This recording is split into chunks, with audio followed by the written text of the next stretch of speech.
सभी साथियों को प्रेम भरी नमस्कार। साथियों, जैसा कि हमारा स्वाध्याय चल रहा है योगी कथामृत का, तो आज हम पहुंच चुके हैं उसके 30वें अध्याय में, जिसका शीर्षक है चमत्कारों के नियम। जैसे कि पिछले वीडियो में हमने बात की थी, तो हमें योगानंद जी जो है वो आधुनिक जो हमारी वैज्ञानिक की खोजें हो रही हैं उसके आधार पर हमें बता रहे थे कि चमत्कारों का उसके साथ क्या मेल होता है, किस तरह से चमत्कार होते हैं।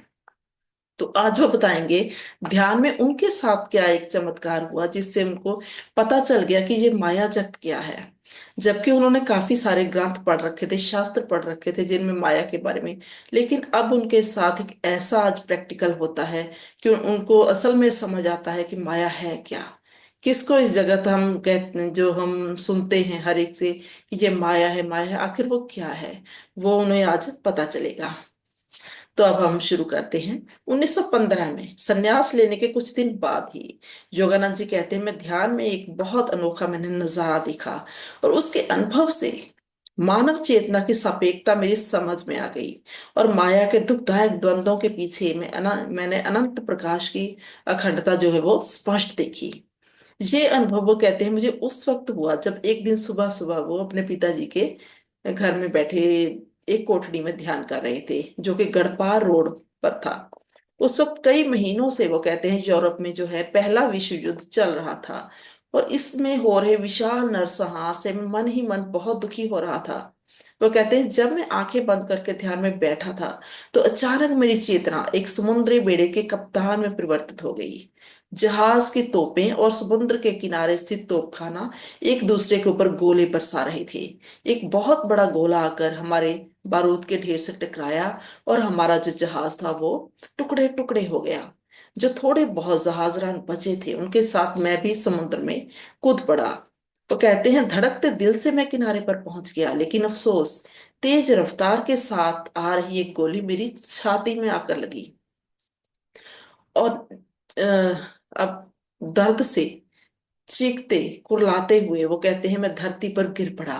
मेरा सारा शरीर सुन्न हो गया, लेकिन मुझे शरीर की होंद का एहसास था, ठीक उसी तरह से जिस तरह हाथ पैर सुन्न हो जाने के बाद भी हमें उनकी होंद का एहसास रहता है। वो कहते हैं मौत के रहस्यमयी कदम आखिर मेरे तक पहुंच ही गए, मैंने ये सोचा और एक एक आखिरी हिचकी लेकर मैं बेहोशी में डूबने ही वाला था कि अचानक देखा कि मैं तो गढ़पार रोड में अपने कोठरी में पद्मासन पर बैठा हुआ हूँ। तो वो कहते हैं मैंने अपने दोबारा प्राप्त किए हुए शरीर को टटोल टटोल कर देखा। उनको सच नहीं आ रहा था कि एक तरफ को तो वो अपने आप को मरा हुआ महसूस कर रहे थे और एकदम से उन्होंने देखा कि वो तो ध्यान में बैठे हैं। तो वो कहते हैं कि मैंने चींटी चूंटियां जो हैं वो भी अपने शरीर पर कई जगह पर की कि मुझे पता चले कि क्या मैं जिंदा हूं। तो वो कहते हैं कि मेरी आंखें में से खुशी के आंसू बहने लगे और मैंने अपनी छाती की तरफ देखा तो वहां पर कोई भी गोली का निशान भी नहीं था। और अपने आप को यकीन दिलाने के लिए कि मैं सचमुच जिंदा हूं, मैंने अपने शरीर को आगे पीछे किया, लंबे लंबे सांस लिए। और अचानक क्या हुआ जब वो ऐसा कर रहे थे, वो कहते अचानक मेरी चेतना दोबारा से फिर लहूलुहान समुद्र के किनारे पड़े कप्तान के मुर्दा शरीर में परिवर्तित हो गई और मेरा मन पूरी तरह से उलझन में जा पड़ा। और मैं प्रार्थना करने लगा कि परमात्मा, मैं जिंदा हूं या मुर्दा। वो कहते हैं कि तभी चुंधियाने वाली रोशनी के साथ आसपास पूरा जो वातावरण था वो जगमगा उठा और एक मीठी मीठी गड़गड़ाहट करती हुई एक कंपायमान आवाज सुनाई देने लगी, जीवन और मृत्यु का प्रकाश से क्या संबंध। अपने प्रकाश की मूर्ति में मैंने तुम्हें बनाया है। जीवन और मौत के द्वंद्वों का संबंध केवल माया से है। माया से परे अपने असली स्वरूप को देख। जाग मेरे बच्चे जाग। तो इस तरह से उनके साथ ये चमत्कार होता है। तो अब योगानंद जी बताते हैं कि आदमी की जागरूकता के पड़ाव के रूप में परमात्मा ठीक समय और स्थान पर वैज्ञानिक को अपने सृष्टि के जो भेद होते हैं उनको जानने के लिए प्रेरित करता है। अनेक आधुनिक खोजें इस तत्व को समझाने में मनुष्य की सहायता करती हैं कि सृष्टि एक ही शक्ति के अलग अलग रूपों का प्रगटावा है और ये सभी प्रगटाव परमात्मा के ज्ञान से निर्देशित क्या है, प्रकाश। चलचित्र, radio, television, radar, photo, electric cell, ये सभी अणु शक्तियों के सारे चमत्कार प्रकाश के बिजली चुंबकीय गुणों के ऊपर ही आधारित हैं। वो कहते हैं कि चलचित्र में व्यक्ति पारदर्शी सूक्ष्म शरीर धारण करके अपने स्थूल शरीर से निकलता हुआ देखा जा सकता है। वो पानी के ऊपर चल सकता है, मरे हुए आदमी को जिंदा कर सकता है और कुदरती विकास के घटनाक्रम को पीछे की तरफ ले जा सकता है। देश और समय की धज्जियां उड़ा सकता है। माहिर फोटोग्राफर अपनी इच्छा के अनुसार अपने छाया चित्रों को मिलाकर दिखाई देने में चमत्कार पैदा कर सकता है। ठीक उसी तरह जिस तरह से सिद्ध पुरुष वास्तविक प्रकाश की किरणों के साथ करते हैं। वो कहते हैं जिस तरह के सिनेमा के जो चित्र हैं वो हमें असली महसूस होते हैं, परंतु होते तो वो सिर्फ रोशनी और छाया के मिले जुले चित्र हैं। उसी तरह वो कहते हैं ये जो पूरी सृष्टि है इसकी जो वंशवनता है ये भी सिर्फ एक वहम है, एक तरह से भुलेखा है हमारा। अलग अलग ग्रह मंडल और उनके ऊपर जिंदा रहने वाले अनगिनत जीव एक विशाल चलचित्र के अलावा और कुछ भी नहीं है। वो कहते हैं सिनेमा दर्शक नजर उठाकर देख सकते हैं कि पर्दे के ऊपर दिखाई देने वाले चित्र चित्र विहीन प्रकाश किरणों की रोशनी से उत्पन्न हो रहे हैं।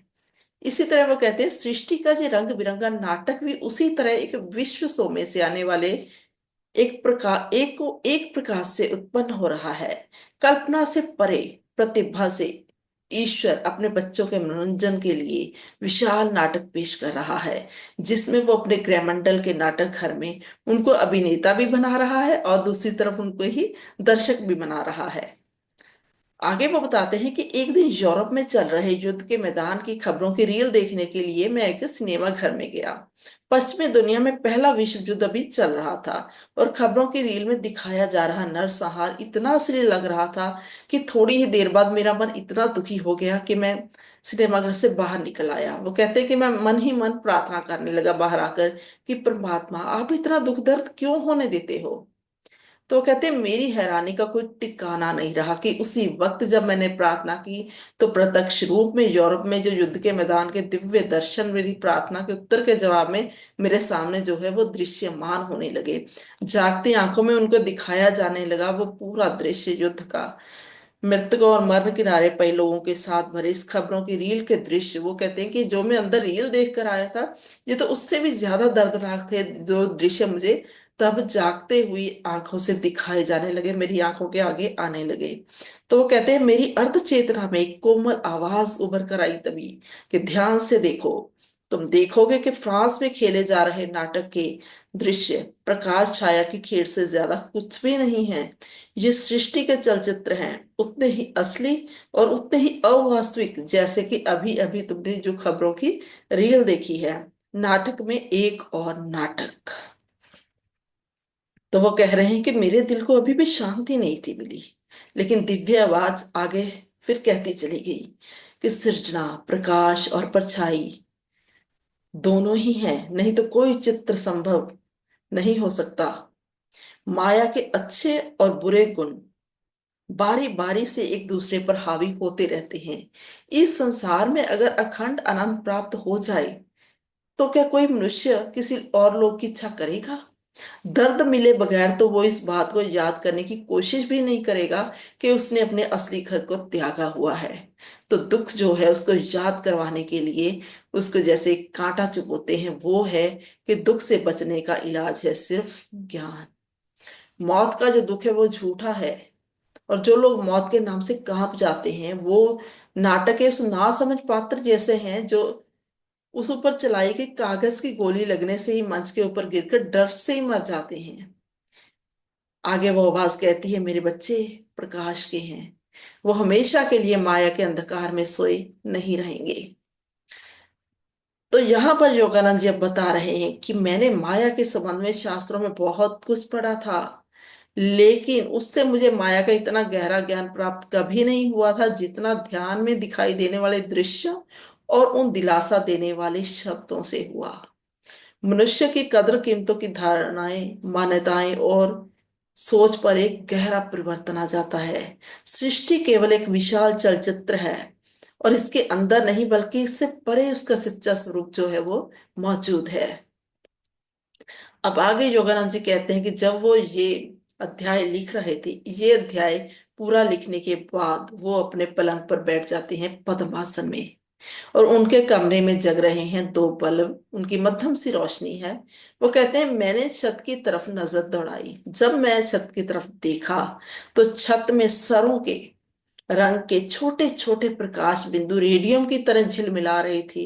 अनगिनत किरणों की वर्षा पानी की फुहारों की तरह एक पारदर्शी किरणावली बनकर शांति के साथ मेरे ऊपर पड़नी शुरू हो गई। वो कहते हैं कि जैसे ही वो जो प्रकाश किरणें थी उनके ऊपर पड़ी, तो उनके भौतिक शरीर की जो स्थूलता थी वो खत्म होकर सूक्ष्म शरीर की बनतर में परिवर्तित हो गई।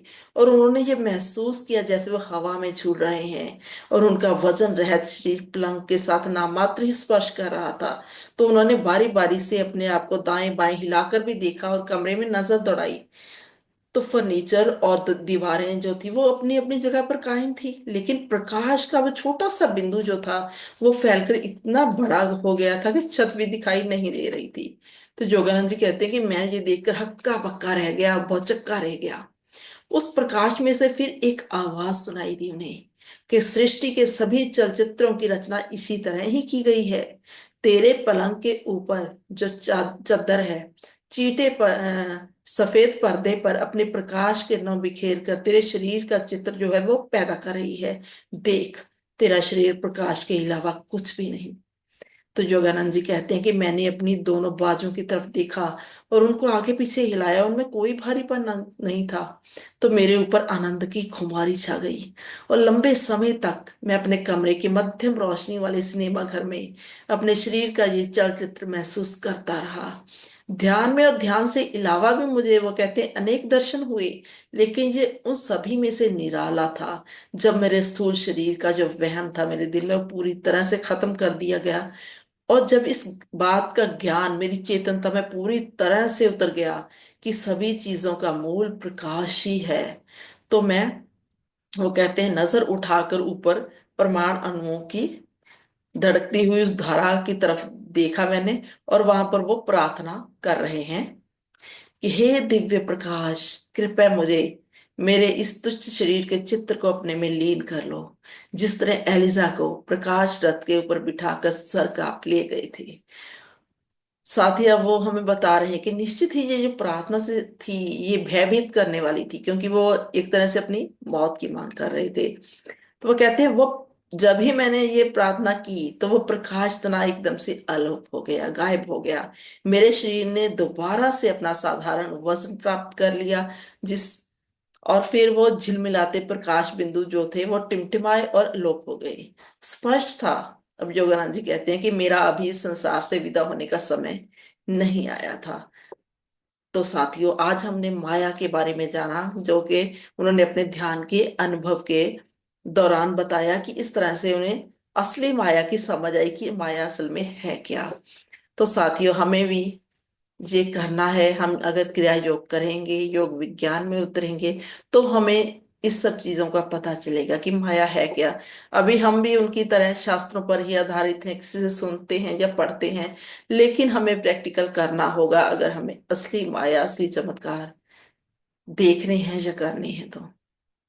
मुझे इतने प्रेम से सुनने के लिए आप सभी का बहुत बहुत शुक्रिया। जल्दी ही हम फिर मिलेंगे अपनी अगली वीडियो में। अगर आपको मेरे वीडियो अच्छे लगते हैं तो कृपया अपने अन्य साथी के साथ शेयर भी कीजिएगा।